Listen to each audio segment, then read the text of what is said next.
De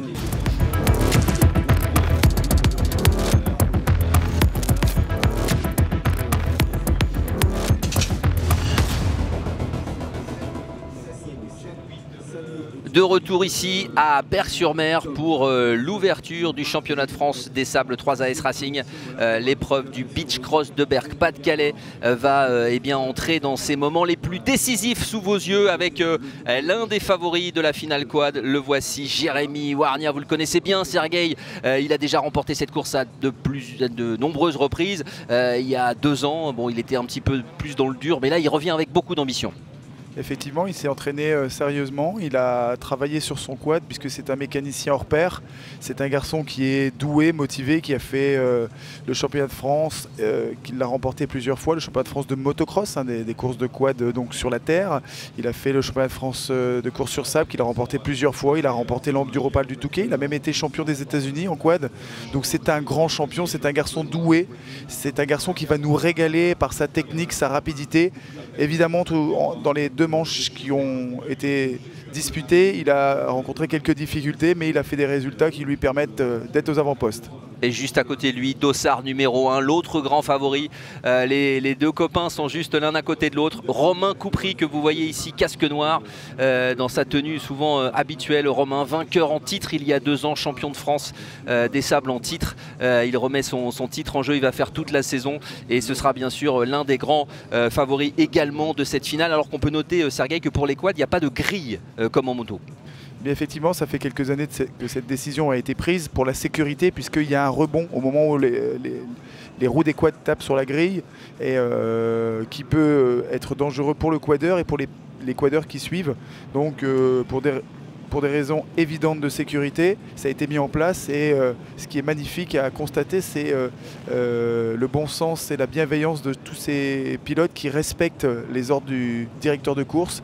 Ils attendent le drapeau, il n'y en a pas un qui triche pour essayer de partir devant. C'est un coup de chapeau qu'on peut leur tirer, puisque ce n'est pas, dans une telle compétition avec de tels enjeux, ce n'est pas toujours acquis. Et l'importance de prendre un bon départ, surtout sur une piste assez étroite, et surtout quand on roule évidemment sur un quad beaucoup plus large qu'une moto, c'est mieux, beaucoup mieux, c'est une lapalissade de partir devant, mais encore plus en quad parce que derrière on peut être coincé. Bien sûr, parce que la largeur du quad fait que la piste est de plus en plus utilisée par l'engin, et le circuit qui est déjà bien abîmé par les courses qui se sont réalisées les 2 jours qui viennent de passer, samedi et dimanche, fait que au plus la course va avancer, au plus il va y avoir de trous, et plus il va y avoir de rails. D'ailleurs, on voit les pilotes qui commencent à se positionner, le départ va être donné. Ouais, on voit ici toute l'équipe de la Fédération française emmenée par Frédéric Scott, le directeur de course et président de la commission sable, tous ces colistiers qui sont présents à ses côtés. On a vu Karl Lecoq là pour sur la grille de départ assurer cette procédure. Il va y avoir un panneau 15 puis un panneau 5 secondes, c'est habituel, et ces 112, 115 quads vont s'élancer pour 20 minutes plus un tour. On est parti pour évidemment pas mal de batailles, surtout dans les premiers tours. Regardez bien ce qui va se passer au bout du premier virage, parce qu'il peut se décider pas mal de choses dans cette course dès les premières secondes, dans cette 3e manche finale de cette catégorie quad. Dans un instant donc le départ, on est prêt, et je pense que la direction de course va donner le départ dans un instant, puisque le circuit a dû être sécurisé. Ça y est, attention, le drapeau est en l'air et on va l'abaisser pour vivre ensemble cette première grande finale de l'après-midi. Je vous rappelle qu'à partir de 16h20, nous serons sur cette même grille de départ pour vivre la finale moto. C'est parti en tout cas pour les quads avec Romain Coupry qui essaye de virer en tête, mais pour le moment Romain il est battu en 3e position. Vous voyez 2 pistes séparées pour vivre ce départ, c'est la particularité du Beach Cross de Berck. Tout à fait, on a vu aussi un excellent départ de Jérémy Warnia qui est 5e, et regardez déjà. Et ça bouge derrière, premier accrochage derrière, c'est Jean-Marie Bernet qui est parti en tête je crois sur son quad juste devant Jérémy Warnia. On va voir dans un instant si derrière ça se décante. Romain Coupry dans 3e position, ouais c'est bien ça, c'est bien Jean-Marie Bernet qui est en tête, mais tout de suite Romain Coupry. Regardez Dossard numéro 1, Jérémy Warnia, Dossard 62, et bien c'est lui Jérémy Jérémy Warnia qui veut rapidement prendre les commandes de la course. Derrière, eh bien, ça va s'étirer sur 2,6 km de circuit. De toute façon, il va prendre, regardez l'agilité, regardez la facilité, regardez cette position un petit peu sur l'arrière avec le mouvement des jambes. Il fait ressort avec ses jambes, il a indéniablement quelque chose en plus. Regardez déjà l'avance les quelques mètres, il était 3e, il est déjà en première position. Excellent pilote qui brille depuis des années, qui espère gagner ce championnat. C'est tout le mal que je lui souhaite. En tout cas, Romain Coupry ne l'entend pas de cette oreille-là. Ouais, avec sa tenue noire qui est en 3e position. Ça nous promet un beau championnat et en tout cas déjà une belle course parce que entre Romain Coupry et Jérémy Warnia, on tient là certainement les deux meilleurs pilotes de quad de leur génération. On revoit le départ ici au ralenti et encore une fois voilà, on a vu toute la mise en action rapide, c'est extrêmement important et on voit le hold shot carrière violet qui est signé par Jean-Marie Berned. Voilà, Romain Coupry n'est pas loin. Jérémy Warnia est également dans le coup et on a vu tout de suite le premier accrochage alors que les pilotes vont arriver dans la partie la plus au sud du circuit et certainement que Jérémy Warnia qui a survolé cette catégorie quad pendant des années avant de lâcher prise un peu ces 3 dernières saisons est revenu avec beaucoup d'ambition Jérémy Warnia parce que il a certainement été taquiné par son copain Romain Coupry qui lui aussi comme lui est l'un des tout meilleurs pilotes européens de la spécialisée et voilà le duel qu'on attendait. Sergueï, il est là devant nos yeux. Jérémy Warnia en tête sur son quad Honda devant Romain Coupry et c'est parti sur un rythme très très fort. C'est un rythme impressionnant. J'ai pu constater tout à l'heure que ça roulait fort sur la manche 2 mais là c'est un autre rythme et je suis ravi de voir le numéro 1, le champion en titre Romain Coupry, garçon fort sympathique qui fait beaucoup de mécanique, qui a réalisé aussi son quad, le cadre de son quad. C'est deux mécaniciens qui s'intéressent à leur machine et qui développent eux-mêmes leur machine, c'est quand même assez merveilleux. On vient de voir le premier passage sur la ligne d'arrivée avec Warnia en tête devant Romain Coupry et en 3e position celui qui a remporté la première manche hier après-midi. Ce n'est autre que Kevin Rochereau. Warnia donc en tête qui essaye de creuser un petit peu l'écart, mais l'écart il va pas y en avoir beaucoup avec Romain Coupry. Je peux vous dire que ça va batailler très très fort pendant presque 30 minutes et Kevin Rochereau très bon départ. Jean-Marie Berned qui avait réalisé le hold shot est maintenant rétrogradé en 3e position. Je peux vous dire qu'il ne reverra plus Jean-Marie Berned les deux avions qui sont partis devant lui parce que Warnia et Coupry sont certainement avec Kevin Rochereau que je n'oublie pas les 3 meilleurs quadeurs sur le plateau, sur le papier en tout cas. En tout cas vous avez raison de ne pas oublier Kevin Rochereau parce que regardez il se rapproche. Kevin Rochereau le numéro 8, tenue rose et bleu, très élégant, qui contribue au show sur la plage de Berck. Et bien regardez, il est en attaque et ça ne m'étonnerait pas qu'il trouve la faille ou le moyen de passer sur son copain puisqu'ils s'entendent tous bien, beaucoup de respect chez les quadeurs. Notre ami Romain Coupry, champion à titre, et le showman Jérémy Warnia. Jérémy Warnia, je le disais, ça a été quelqu'un qui a complètement dominé cette catégorie du SAP pendant des années, des victoires à non plus finir ici à Berck, 6 victoires à l'Enduropal du Touquet, il était vraiment largement supérieur aux autres et puis il a consacré un petit peu son temps un peu à la vie de famille, il a consacré son temps à sa vie professionnelle et puis du coup il a un petit peu pêché et des gens comme Romain Coupry, comme Mathieu Terninck aussi sont revenus dans le coup, qu'on salue Mathieu, ont un peu pris sa place, mais là il est revenu avec de grosses ambitions Jérémy Warnia parce que cette piste de Berck il la connaît par cœur, cette plage de Berck il la connaît très bien et vous l'avez dit aussi Sergueï, il s'est vraiment mis dans la possibilité de regagner et il s'est préparé à la fois son quad en tant que mécano et vous le signaliez mais également à la fois physiquement. Tout à fait, parce que Denis, il faut le savoir, mais c'est des courses vraiment difficiles, vous avez des pistes trouées, vous pouvez apercevoir tous ces rails créés par les roues des quads et des motos. Et donc, il faut techniquement s'y connaître, mais il faut aussi physiquement être prêt. Ce que n'était plus Jérémy Warnia depuis quelques années, et il a vécu des courses plus difficiles que ce qu'il a connu par le passé.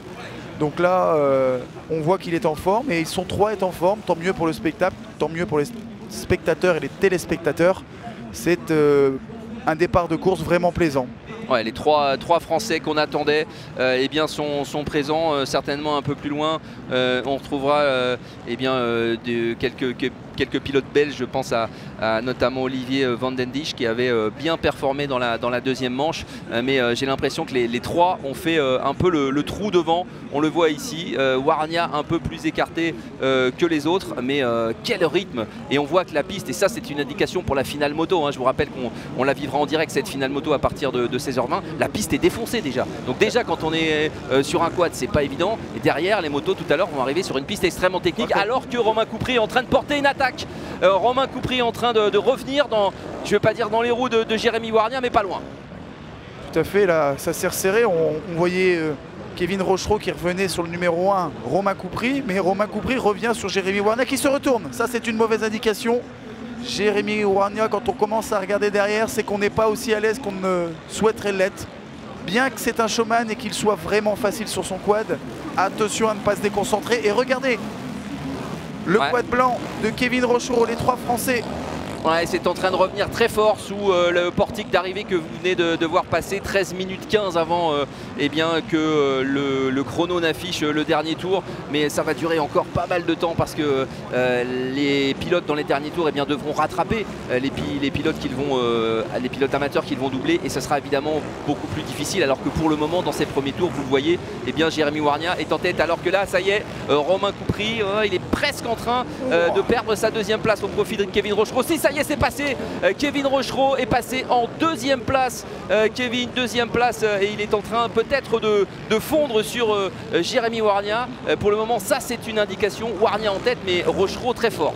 Eh bien, Rochereau, effectivement, qui moralement vient de prendre un ascendant psychologique sur le numéro 1, Romain Coupry, et il se sent pousser les ailes, puisque je sens qu'il est en mesure de passer ici le numéro 62 avec son quad.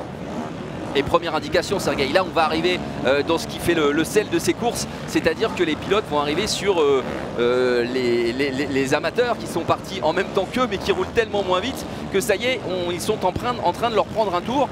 C'est-à-dire que c'est toute la particularité de ces courses de sable. Il va falloir non seulement s'occuper de sa propre trajectoire, mais il va falloir également s'occuper de la trajectoire des pilotes qui sont devant vous, parce que sinon ça va être compliqué de trouver la bonne vitesse. Vous pouvez l'apercevoir sur l'écran. En fait, vous avez toujours une trace un peu plus défoncée en intérieur de virage. Mais grosso modo, pour les courses de quad, il y a deux passages qui vont bien.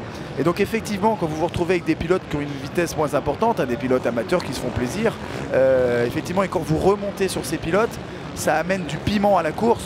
Alors que le numéro 62, Jérémy Warnia, nous fait un show là dans les trous. On dirait qu'il a repris quelques secondes sur Kevin Rochereau.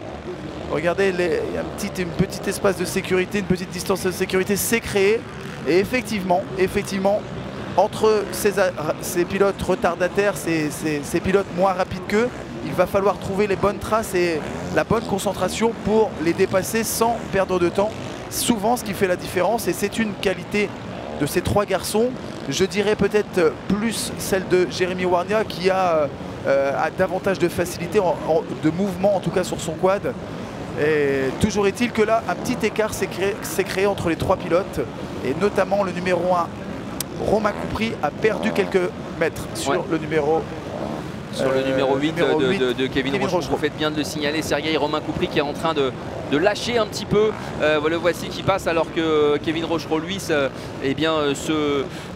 jauge un peu avec Jérémy Warnia. Les positions sont en train un petit peu de se stabiliser. Est-ce que c'est possible que Jérémy soit parti volontairement très fort et un peu ralenti pour voir comment ses adversaires allaient essayer de revenir vers lui? Et puis là, quand il a vu que ça se rapprochait, il en remet une louche pour peut-être créer un peu cet écart qui lui donnerait de la marge. Ah oui, de la marge, ça y est, il en a. Hein. Il en a. Alors elle n'est pas énorme. On va voir sous le passage, sous le portique d'arrivée, quel matelas il aura alors qu'on va disputer quasiment la mi-course. Mais pour le moment, Jérémy est en train de creuser un petit écart qui semble important. Alors effectivement, Denis, vous l'avez soulevé, mais vous avez la partie départ, et c'est parti très fort, c'est parti très fort, et on a vu Jérémy Warnia qui avait tendance à se retourner un petit peu, qui a relâché très légèrement son effort. Les autres sont revenus, et là on a le sentiment, et c'est plus qu'un sentiment, que Jérémy a mis les bouchées doubles, et que derrière l'écart se creuse avec le numéro 8 en tenue rose et bleue, le quad blanc, Kevin Rochereau, et la distance s'accentue avec le quad numéro 1 en noir, Romain Coupry. Donc effectivement, on est dans la deuxième phase de la course. Il y a le départ, les 2-3 premiers tours de folie. Ensuite, il y a un peu la fatigue parce qu'on s'essouffle un peu et il faut savoir trouver le rythme pour garder de la vitesse, ce que fait très bien Jérémy Warnia, et il semblerait qu'il nous fasse une démonstration de force. Ouais. Attention, parce que la mécanique peut jouer et effectivement un accrochage avec un pilote retardataire est vite arrivé. D'ailleurs, vous avez vu le saut magnifique qu'il a fait, mais il est parti un peu fort de l'avant et ça pourrait lui jouer des fois des tours. Ouais, Kevin Rochereau qui est un peu derrière, mais on notera quand même Sergueï, 2 Honda, 2 quad Honda, même si ce sont des, j'allais dire des préparations un peu maison, mais deux bases et 2 quad Honda qui sont en tête. On n'a pas vu ça souvent sur le championnat de France, on était plutôt habitué à avoir des Yamaha.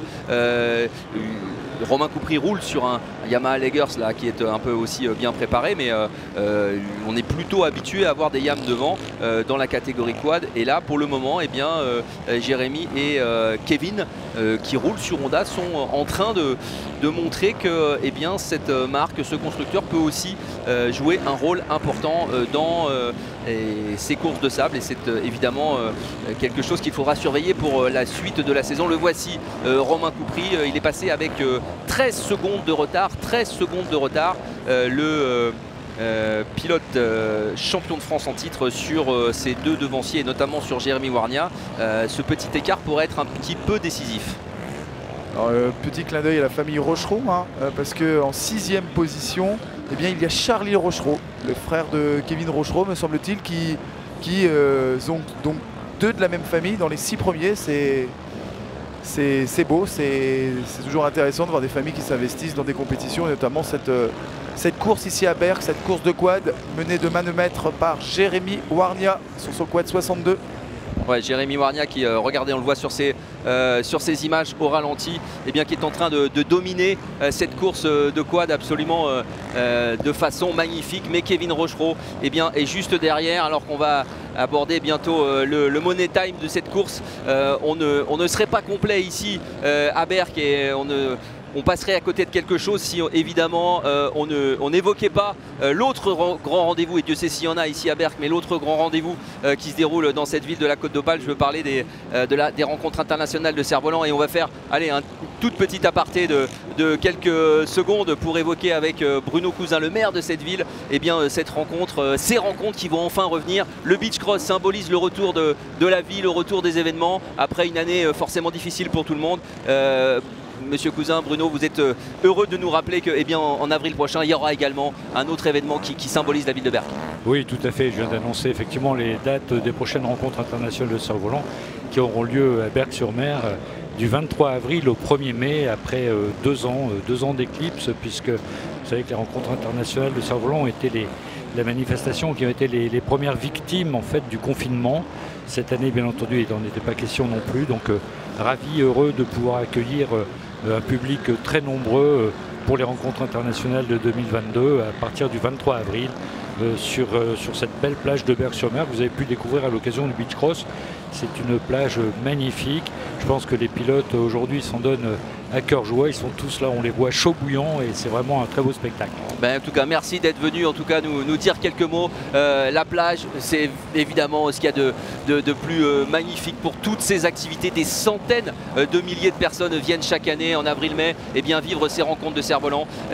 On vous invite à revenir. La plage sera un peu plus plane, un peu plus refaite. Et pour tous ceux qui aimeront voir le vent et voir tous ces engins s'envoler, comme Jérémy Warnia, lui, s'envole peut-être vers la victoire, encore une fois, les dates vous ont été données. Rendez-vous donc en avril prochain. Merci d'être passé. On voulait évidemment rendre hommage à cette ville qui se bouge pour retrouver toutes les activités et tous les événements dont elle a été privée, comme beaucoup d'autres bien sûr. Jérémy Warnia, lui, est toujours là en tête, et ça me donne l'occasion, puisque nous en parlions, de saluer tout le travail qui est effectué par cette mairie.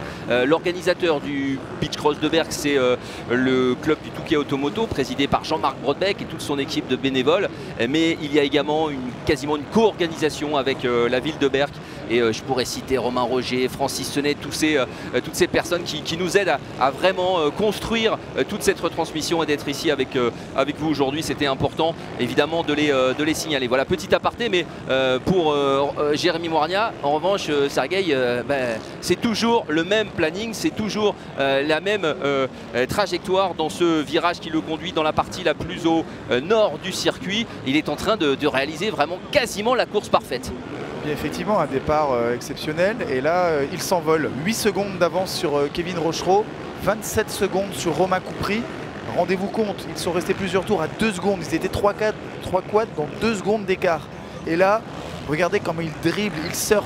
Oh, regardez, problème technique. Ah, problème technique pour Jérémy Moirnia, non. Oh non, il a fait... Qu'est-ce qui a pu se passer Alors, c'est la vitesse qui a sauté, il est au point mort. Soit il a peut-être touché son levier sans faire exprès dans une mauvaise bosse. Et donc la vitesse a sauté. Rien de méchant, il avait 8 secondes d'avance et pour moi, il roule tellement vite que ça doit s'accentuer. Ouais, il est reparti assez facilement, mais il ne faudrait pas non plus que sur ce genre de petit incident mécanique, alors si c'était effectivement une vitesse de manquer, on a pu se retrouver facilement au point mort, mais j'ai l'impression qu'il est bien reparti, hein, Jérémy. Là franchement il est sur un rythme impressionnant et alors qu'on voit toute la classe de ce pilote quand on le voit passer dans des trous immenses et quand on voit la souffrance des autres à côté, et lui il garde sa ligne, il garde sa trajectoire. C'est impressionnant. Ah, c'est effectivement impressionnant et puis c'est aussi impressionnant de savoir que c'est lui qui développe entièrement ses suspensions, son moteur. C'est un garçon qui est passionné tout simplement de sport mécanique. C'est un garçon qui est doué et qui est ô combien gentil, très agréable à fréquenter. Donc eh bien s'il s'investit, bravo à lui et je lui souhaite la victoire qu'il mérite. En tout cas, il est vraiment bien parti. J'ai hâte de voir les chronos au prochain passage, mais 8 secondes d'avance sur Kevin Rochereau et son quad numéro 8, c'est beaucoup. 27 sur le champion en titre numéro 1, Romain Coupry, c'est énorme. Ouais, le voici, Kevin Rochereau, qui fait une très belle course, hein. C'est pas parce que évidemment on est en train de saluer la performance de Jérémy Moirnia qu'il faut oublier celle de Kevin Rochereau, qui est un habitué, un acteur majeur de ce championnat depuis pas mal d'années maintenant. Kevin qui a lui aussi obtenu de très bons résultats, mais qui est souvent et effectivement tombé sur un Moirnia, sur un Coupry qui l'ont empêché de remporter quelques victoires. Beaucoup de places d'honneur pour Kevin, quelques victoires mais beaucoup de places d'honneur. Et là il est en train de s'accrocher pour peut-être aller chercher aussi une belle performance dans ce Beach Cross de Berck, puisque le classement sera fait sur le cumul des 3 manches et que là aussi il y aura encore forcément pas mal de beaux points à aller chercher en vue notamment de la 2e manche de ce championnat de France des sables 3AS Racing, qui aura donc lieu, on l'a vu tout à l'heure lors du calendrier, dès la semaine prochaine sur le circuit Bernard Gouvard de Laune-Plage. Vous pouvez tous venir, ce sera soumis à passe sanitaire,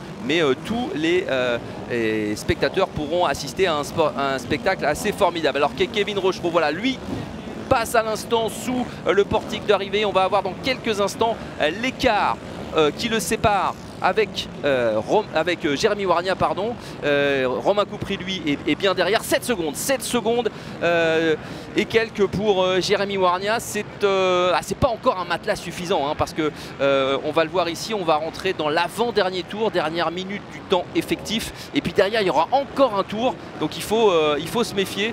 7 secondes, voilà, regardez, l'un est dans un virage, l'autre juste dans celui qui précède. Jérémy Moirnia il est devant, mais il n'a pas le droit à l'erreur. Il n'a pas le droit à l'erreur parce qu'effectivement 7 secondes, il a perdu une petite seconde. Donc ça veut dire que Kevin est revenu, on a pu l'apercevoir là, il y a eu une erreur technique, enfin en tout cas une erreur de pilotage de Jérémy.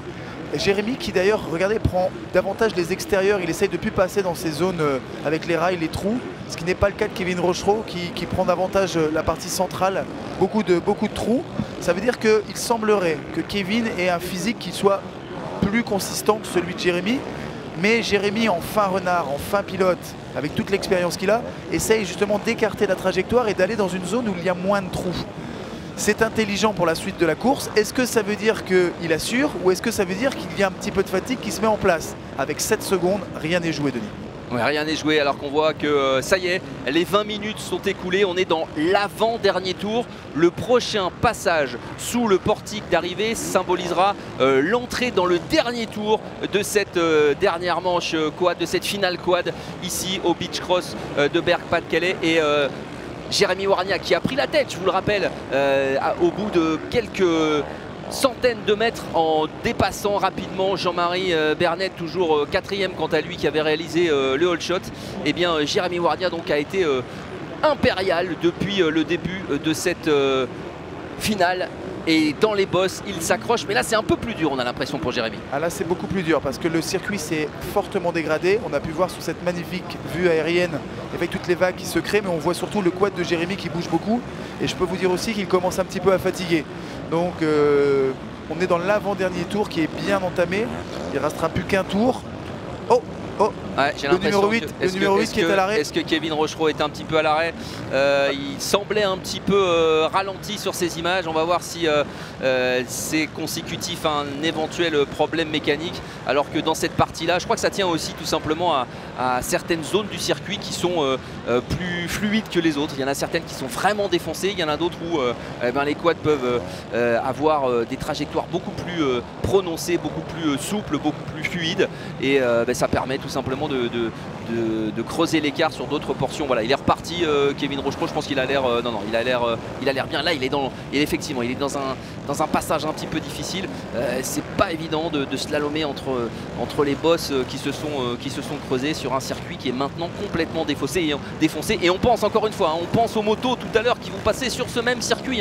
Ce sera à partir de 16h20 la grande finale moto qu'on attend avec les Milko Potisek, les Jentel Martens, les Camille Chapelière. Ils seront tous là pour aller chercher une victoire en moto. Mais en attendant, on va rentrer dans un instant dans le dernier tour de cette finale quad avec toujours le même homme en tête, Jérémy Warnia, et le trou qui s'est creusé, oui, un petit peu. Il y aura toujours peut-être aux alentours de 7-8 secondes sur le dernier passage, sur le prochain passage, pardon, sur la ligne d'arrivée. Ça ne m'étonnerait pas qu'il y ait 9 secondes là.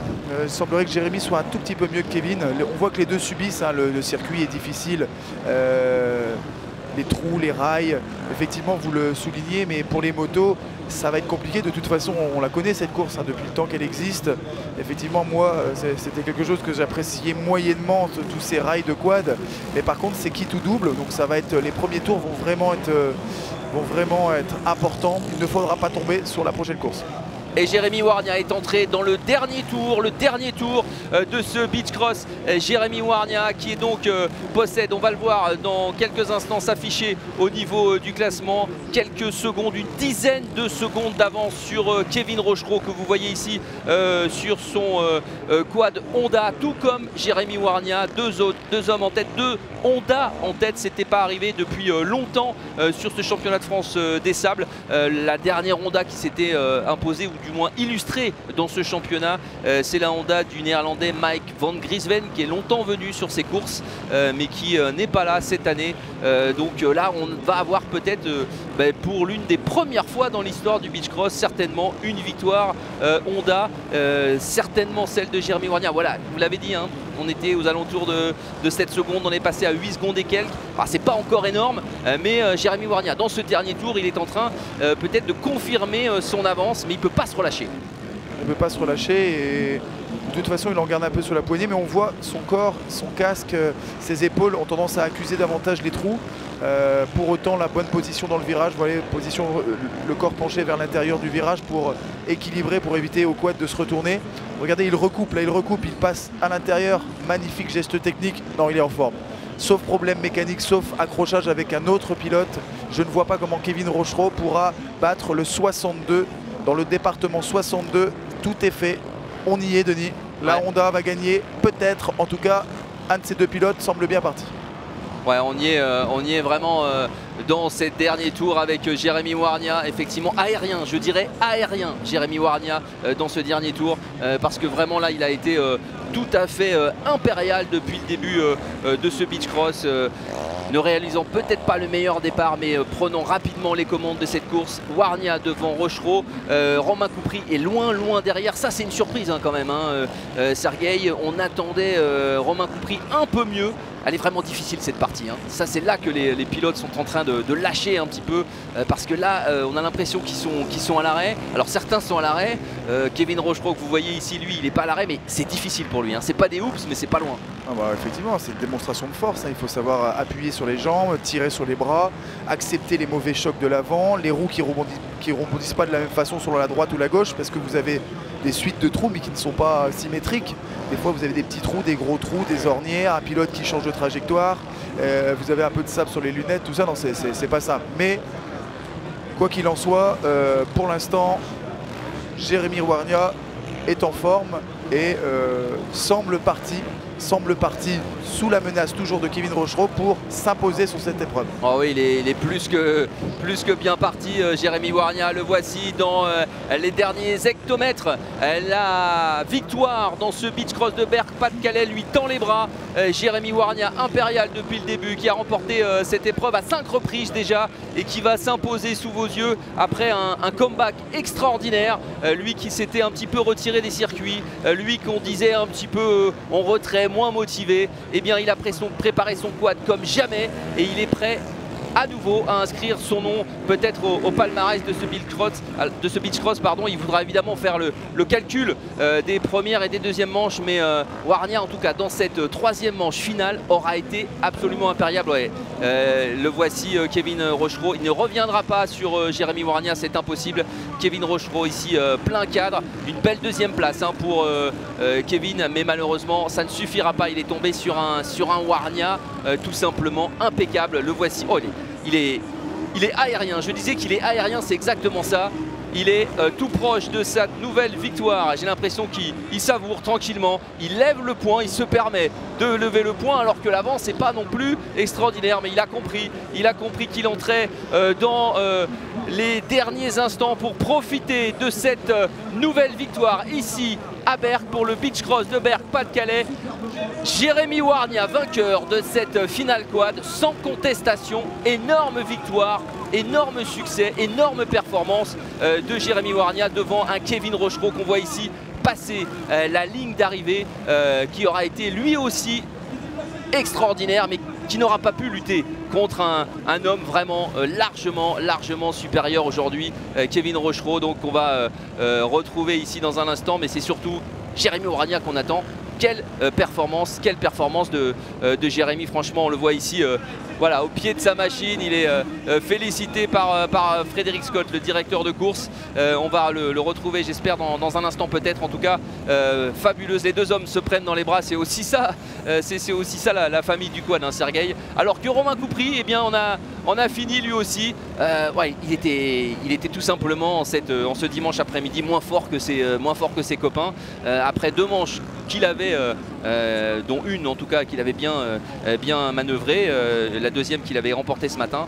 Mais là il n'était pas dans le coup, ou du moins il ne pouvait pas suivre la performance réalisée par Jérémy Warnia cet après-midi. Quelle performance! On a retrouvé le grand Warnia tout simplement.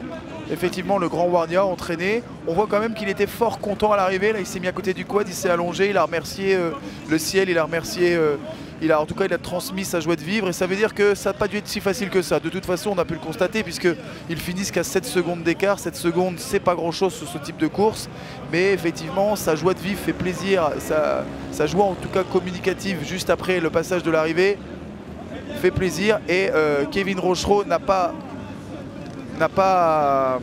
en tout cas à être déçu puisqu'il s'est battu, il était juste derrière. Romain Coupry avec son numéro 1 qui est à l'écran fait une belle troisième place, il sera sur le podium. On n'oublie pas qu'il avait remporté la deuxième manche et qu'il avait fait deuxième de la première manche, donc il faudra faire les calculs, Denis, pour savoir qui remporte cette épreuve. Mais en tout cas, la démonstration de force sur cette manche qui est la finale, c'est Jérémy Warnia suivi de Kevin Rochereau. Allez, on est avec lui, regardez tout le plaisir qu'on a à retrouver un Jérémy Warnia qui est allé au bout de lui-même. On ne se rend pas compte tellement c'est facile, mais il est tout simplement KO. Heureux évidemment Jérémy, mais KO de l'effort physique qu'il vient de produire. Il a été eh bien, impérial aujourd'hui et on va l'entendre dans un instant je pense à notre micro. Le classement final de cette épreuve avec Jérémy Warnia, donc il s'impose simplement de 10 secondes. Quelle performance de Kevin Rochereau, parce que derrière 1 minute pour Romain Coupry sur une course de 25 minutes environ, c'est énorme. Jean-Marie Bernet 4e, Benoît Berrudio 5e. Bref, on retrouve également un deuxième Rochereau, vous en avez parlé dans les 10 premiers, avec Charlie, le petit frère qui est là également auprès de Kevin. Belle performance de la famille Rochereau aujourd'hui. Ah ouais, je suis vraiment content de finir le week-end comme ça. C'était vraiment génial, la piste était vraiment différente des autres années. Et ça fait vraiment longtemps que j'ai pas fait de course comme ça. Ça fait pratiquement 2 ans avec le Covid. Il fallait se remettre dedans. J'ai fait quelques petites erreurs dans les premières courses. Et je sens que le feeling revient. Mon Honda a vraiment bien marché. Tous mes mécanos, toute l'équipe a fait du super boulot. On a beaucoup travaillé pour changer les réglages.